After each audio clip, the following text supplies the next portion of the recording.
You ever feel so tired, but you just can't get to sleep? In this video, I'm going to give you a couple things to do. Number one, the obvious one is don't drink any water past 7 o'clock. Drinking a lot of water right before you go to bed, you're just going to get up through the night and urinate. All that means is you have insulin resistance, or it could be you're pre-diabetic.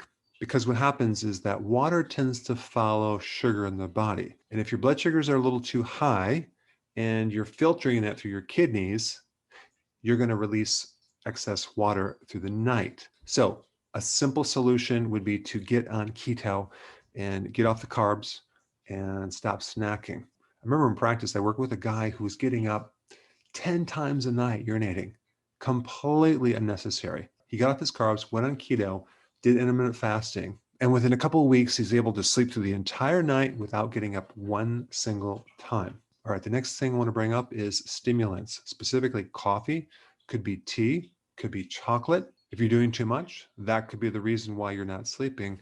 So I would highly suggest that you only do like 1 cup of coffee in the morning, about 8 ounces, not a big cup, just a small cup. That's what I do. It seems to work. If I drink too much coffee, I tend to not sleep as well. All right, next point is your protein consumption.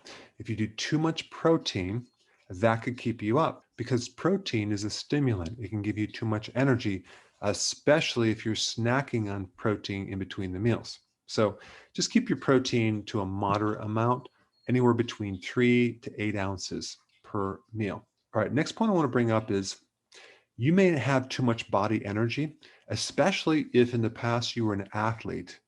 Let's say you did a lot of sports, high school, college, and then now you don't. Your mitochondria, the energy factories in your cells, have developed to a certain capacity that they can generate a lot of energy. But unless you use that energy, it could sit around and just keep you from sleeping.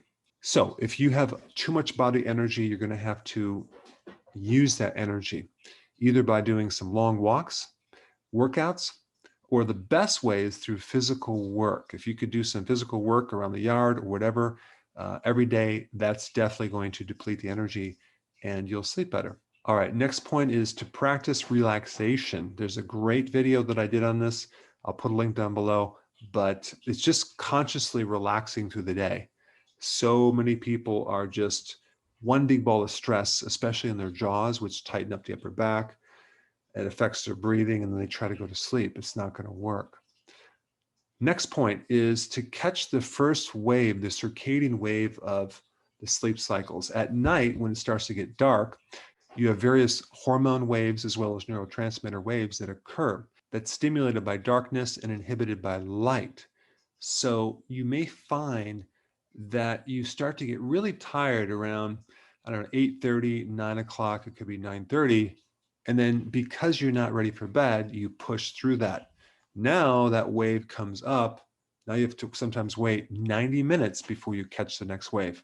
So what you want to do is if you're tired at, I don't know, 9 o'clock, 9:30, go to bed. I go to bed at 9:30 every single night. It seems to work great. I get the best sleep. And if I push through it, let's say I'm watching a movie or something, then I'm awake. Now it takes me a while to get back to sleep. So pay attention to your body and ride the first wave. All right, next point is to take a sleep aid before you go to bed. I'm not talking about medication. I'm talking about some type of natural sleep aid. There's many out there. Of course, I'm not biased. I'm going to recommend mine. I put a link down below if you want more information on that. But taking certain natural remedies before you go to bed can greatly help you. And there is one remedy that I want to mention. Let's say, for example, your body is exhausted, but your head is awake. One remedy that I found works good for that is calcium lactate. You would just take 2 of those before bed. It can help. Last point is to keep the room on the colder side, because if it's too hot, that's going to keep you up. Our bodies tend to sleep better in a slightly cooler environment. Go ahead and apply these and comment down below. Hey, before you go real quick, I have a course entitled How to Bulletproof Your Immune System. It's a free course. I want you to take it. And here's why. Here's you. Here is your environment. Everyone is focused on this over here, avoiding your environment. But what about here? What about strengthening your immune system? That's what's missing. This course will show you how to bulletproof yourself. And so you can tolerate and resist your environment much better by strengthening your own immune system. I put a link down in the description right down below. Check it out and get signed up today.